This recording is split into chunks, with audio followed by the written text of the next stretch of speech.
नमस्कार दोस्तों, स्वागत है आपका अपने YouTube channel study with selected में। डेली का सेशन होता है हमारा करंट अफेयर का, उसमें हम आ गए हैं अगले सेशन पे।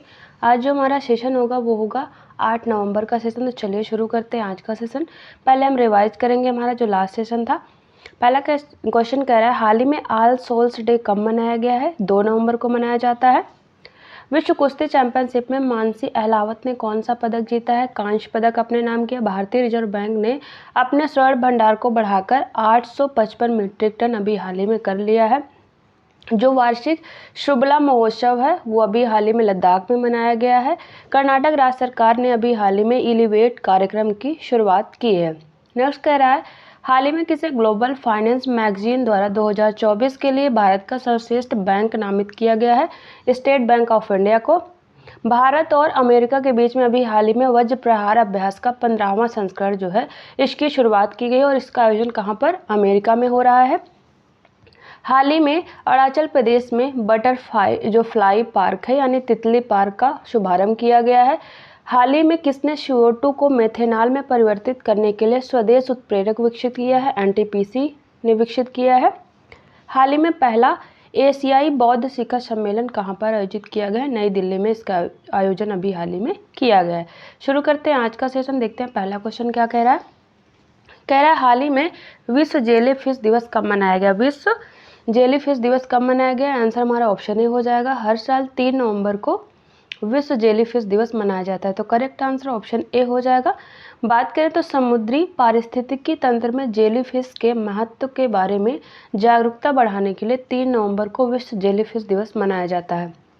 विश्व जेलीफिश दिवस की स्थापना 2014 में समुद्री जीव विज्ञानियों द्वारा समुद्री पारिस्थितिकी तंत्र में जेलीफिश की महत्वपूर्ण भूमिका के बारे में जागरूकता बढ़ाने के लिए की गई थी। कब? 2014 में इसकी स्थापना की गई थी। आगे बढ़ते हैं। जो हमारे दिवस हैं नवंबर के उनको रिवाइज कर लेते हैं। विश्व शाकाहारी दिवस 1 नवंबर को मनाया जाता है। ऑल सोल्स डे जो है वो 2 नवंबर को हर साल मनाया जाता है। आगे बढ़ते हैं। अगला क्वेश्चन कह रहा है, हाल ही में किसने विश्व मुक्केबाजी महासंघ का सुपर फेदरवेट विश्व खिताब जीता है? आंसर हमारा ऑप्शन बी हो जाएगा। मनदीप जांगड़ा ने अभी हाल ही में विश्व मुक्केबाजी महासंघ का सुपर फेदरवेट जो खिताब है उसको अपने नाम किया है, तो करेक्ट आंसर ऑप्शन बी हो जाएगा। बात करें तो हाल ही में भारतीय मुक्केबाज मनदीप जांगड़ा ने विश्व मुक्केबाजी महासंघ का सुपर फेदरवेट विश्व खिताब जीता है। इन्होंने ब्रिटेन के कोनोर मैकिंटोश को 10-0 से हराकर यह खिताब जीता है। मनदीप किसी भी प्रो बॉक्सिंग इवेंट श्रेणी में विश्व चैंपियन बनने वाले पहले भारतीय मुक्केबाज बन गए हैं। इस प्रतियोगिता का आयोजन कहां पर किया गया है? कैमैन आइलैंड्स में किया गया है। इसे विश्व मुक्केबाजी महासंघ द्वारा आयोजित किया गया था। आगे देखते हैं, कुछ करंट के क्वेश्चन रिवाइज करते हैं। एलोर्डा कप 2024 में भारत ने कुल कितने 12 पदक जीते हैं, जिनमें 2 स्वर्ण पदक हैं, 2 स्वर्ण पदक शामिल हैं, 2 रजत पदक हैं और 8 कांस्य पदक। तो एलोर्डा कप में भारत ने टोटल 12 पदक जीते हैं।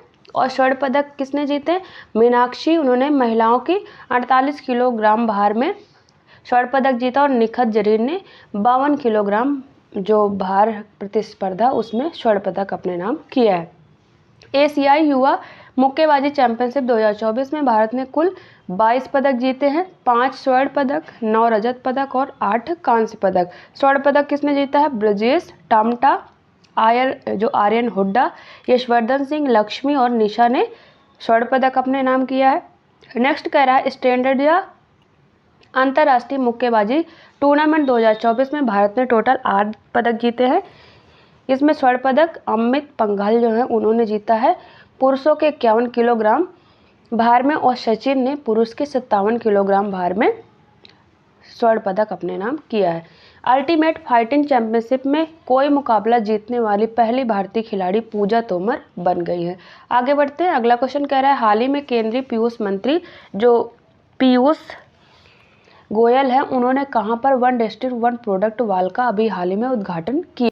केंद्रीय मंत्री हमारे जो हैं पीयूष गोयल, उन्होंने अभी हाल ही में कहां पर 1 डिस्ट्रिक्ट 1 प्रोडक्ट वाल का उद्घाटन किया है? आंसर हमारा ऑप्शन बी हो जाएगा। रियाद में अभी हाल ही में पीयूष गोयल जो है उनके द्वारा 1 डिस्ट्रिक्ट 1 प्रोडक्ट वाल का उद्घाटन किया गया है, तो करेक्ट आंसर ऑप्शन बी हो जाएगा। बात करें केंद्रीय मंत्री पीयूष गोयल ने सऊदी अरब के रियाद में भारतीय दूतावास में one district one product wall का उद्घाटन किया है।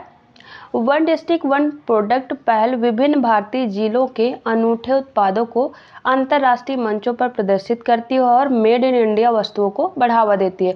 इसका उद्देश्य जिलों को स्थानीय उत्पादों के केंद्र में बदलना है, जिससे वैश्विक स्तर पर बाजार पहुंच और दृश्यता बढ़ सके।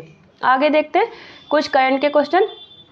प्रधानमंत्री नरेंद्र मोदी और स्पेन के प्रधानमंत्री पेड्रो सांचेज ने वडोदरा में टाटा एयर बस विमान असेंबली सुविधा परिसर का उद्घाटन किया है।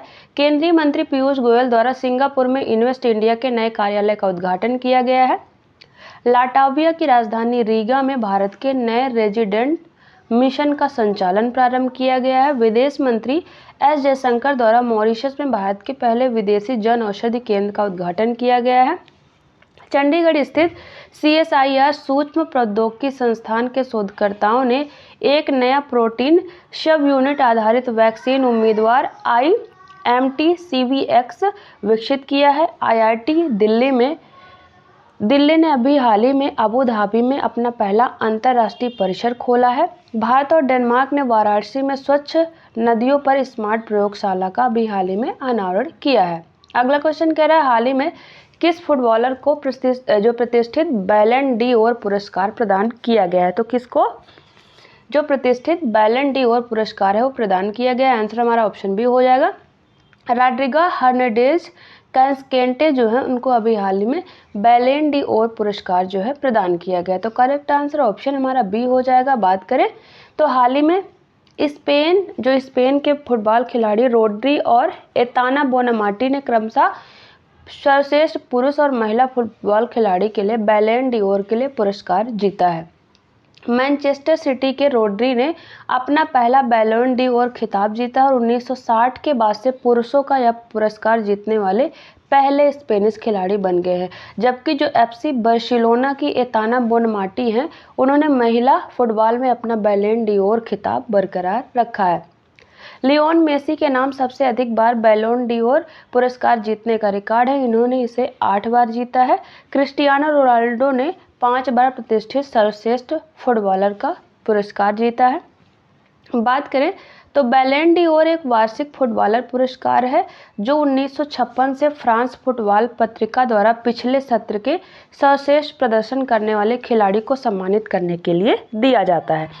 आगे बढ़ते कुछ करंट के क्वेश्चन अब रिवाइज करते हैं। पहला कह रहा है, AIFF इंटरकॉन्टिनेंटल कप 2024 को सीरिया ने जीता है। गोथिया स्पेशल ओलंपिक ट्रॉफी 2024 को भारत ने जीता है।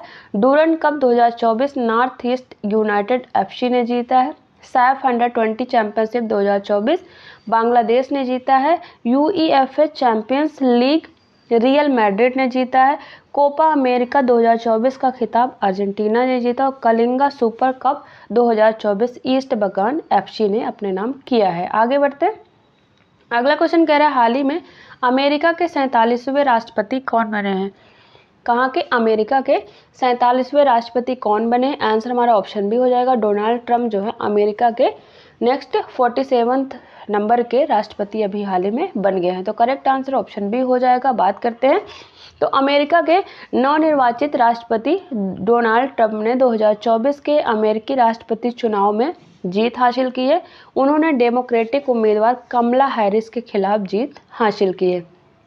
1884 और 1892 में ग्रोवर क्लीवलैंड के बाद यह केवल दूसरी बार होने जा रहा है जब कोई राष्ट्रपति व्हाइट हाउस में 2 गैर लगातार कार्यकाल पूरा करेगा। अमेरिका की बात करें तो राजधानी यहाँ की वाशिंगटन DC, यहाँ की मुद्रा है अमेरिकी डॉलर, यहाँ की मुद्रा का नाम है। अब देख लेते हैं कुछ नियुक्तियाँ जो अभी हाल ही में हुई हैं। अब्देल मजीद तेब्बोनो अल्जीरिया के राष्ट्रपति बने हैं। मिशेल बार्नियर फ्रांस के प्रधानमंत्री बने हैं।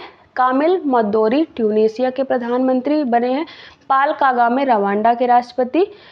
क्रिस्टल मिशेल एस्टोनिया के प्रधानमंत्री। निकोलस मादुरो वेनेजुएला के राष्ट्रपति बने हैं। गितानास नौशेदा लिथुआनिया के राष्ट्रपति। डिक स्कोफ नीदरलैंड के प्रधानमंत्री नियुक्त किए गए हैं। लाई चिंगते ताइवान के राष्ट्रपति। प्रबोवो शोबियंतो इंडोनेशिया के राष्ट्रपति बने और डूमा बोको अभी हाल ही में बोत्सवाना के राष्ट्रपति बने हैं। आगे बढ़ते हैं, हमारा नेक्स्ट क्वेश्चन देखते हैं। कह रहा है हाल ही में किस राज्य सरकार ने दीपम 2.0 योजना की शुरुआत की है? किस राज्य सरकार के द्वारा दीपम 2.0 योजना की शुरुआत की गई है? आंसर हमारा ऑप्शन बी हो जाएगा। आंध्र प्रदेश सरकार के द्वारा अभी हाल ही में दीपम 2.0 जो योजना है उसकी शुरुआत की गई। तो करेक्ट आंसर ऑप्शन हमारा बी हो जाएगा। आंध्र प्रदेश के मुख्यमंत्री चंद्रबाबू नायडू ने श्रीकाकुलम जिले के इच्छापुरम मंडलम के एदुपुरम में सुपर 6 प्रॉमिस पहल के तहत दीपम 2.0 योजना की शुरुआत की है। इस योजना के तहत पात्र परिवारों को मुफ्त गैस सिलेंडर दिए गए, जिसका उद्देश्य उनके जीवन स्तर को सुधारना है। तो इसके तहत जो दीपम 2.0 परियोजना है, इसके तहत जो मुफ्त सिलेंडर है वो दिए जाएंगे जो लाभार्थी होंगे उनको। आगे देखते हैं कुछ करंट क्वेश्चन आंध्र प्रदेश से संबंधित। 20 अक्टूबर 2024 को आंध्र प्रदेश के मुख्यमंत्री एन चंद्रबाबू नायडू ने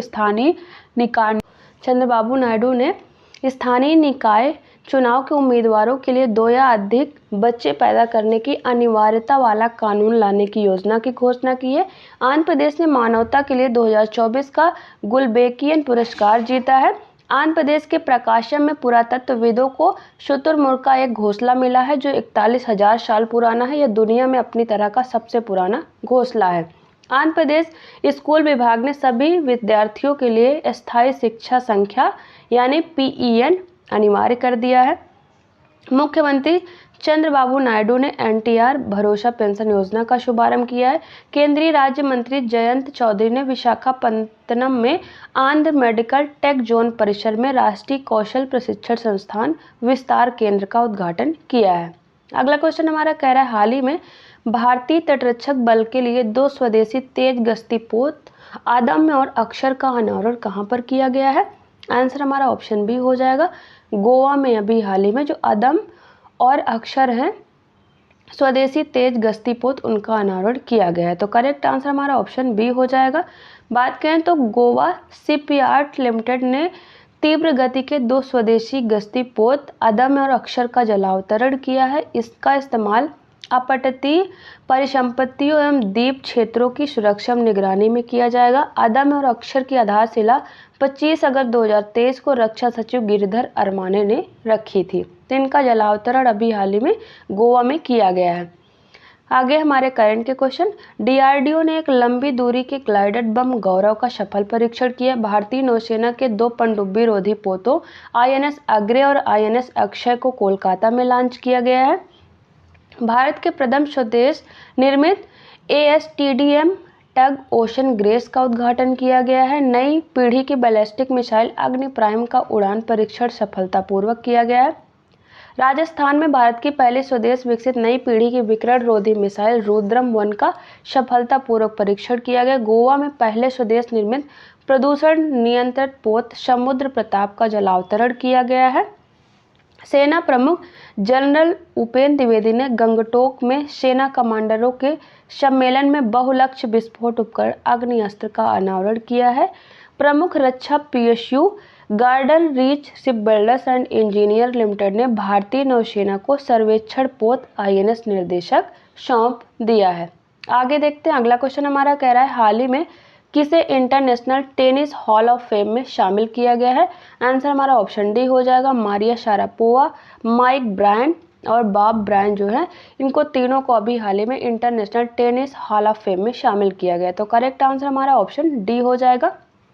5 बार की एकल प्रमुख चैंपियन मारिया शारापोवा और अमेरिकी युगल टीम बॉब और माइक ब्रायन जो ब्रायन ब्रदर्स हैं उनको 2025 के अंतर्राष्ट्रीय टेनिस हॉल ऑफ फेम में शामिल किया जाएगा, इसकी घोषणा की गई है।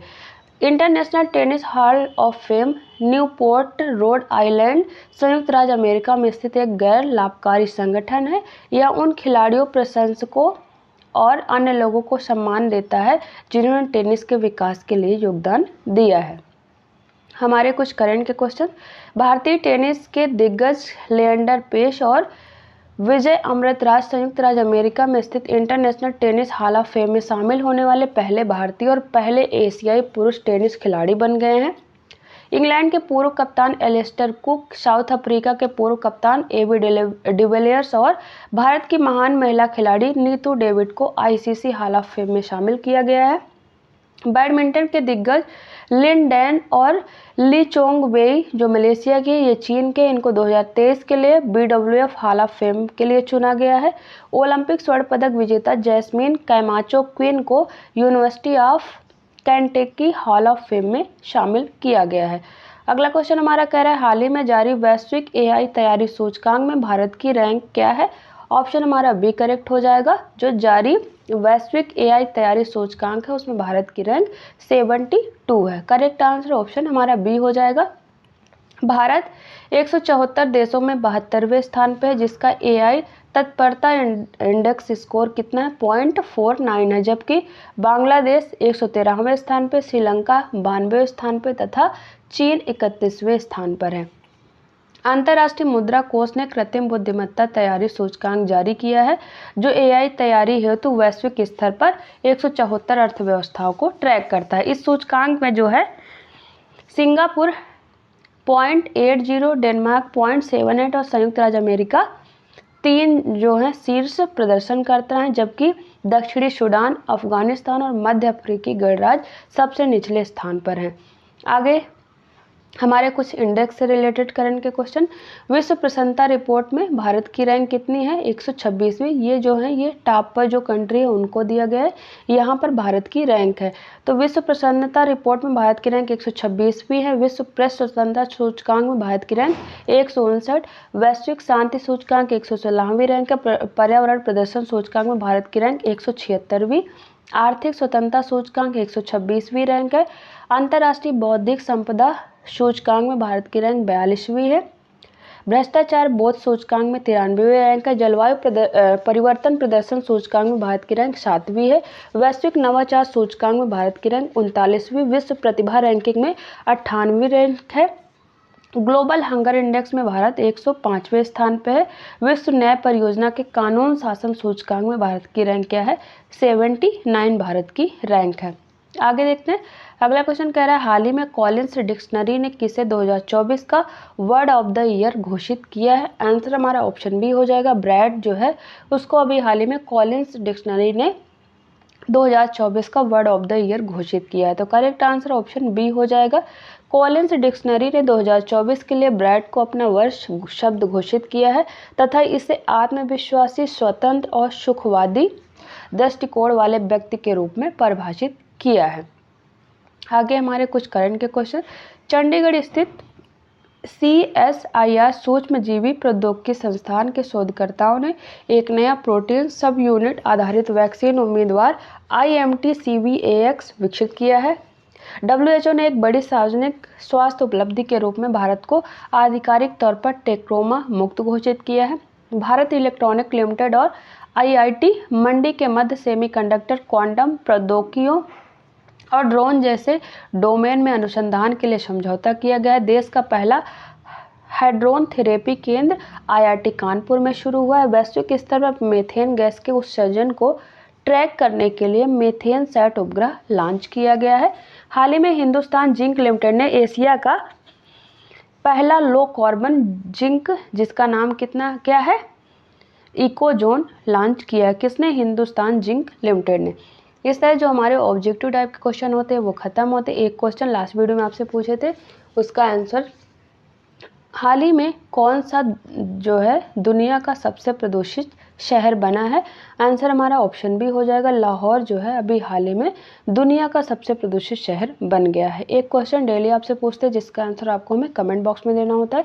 क्वेश्चन क्या है, हाल ही में पहला एशियाई बौद्ध शिखर सम्मेलन का आयोजन कहाँ पर किया गया है। Option A Kolkata, option B Jaipur, option C New Delhi, option D Varanasi. तो इसका आंसर आप हमें कमेंट बॉक्स में जरूर दें।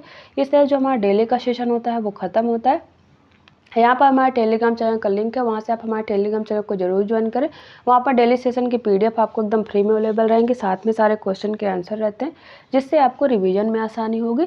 यदि आपने अभी तक हमारे चैनल स्टडी विद सिलेक्टर को सब्सक्राइब नहीं किया तो प्लीज़ सब्सक्राइब कर लें, बेल आइकन जरूर प्रेस करें, सबसे पहले हमारे वीडियो का नोटिफिकेशन आप तक पहुँचता रहे। आपको हमारा वीडियो पसंद आए तो वीडियो को लाइक करें, दोस्तों तक जरूर शेयर करें। चलिए मिलते हैं आपसे नेक्स्ट वीडियो में, तब तक के लिए थैंक यू।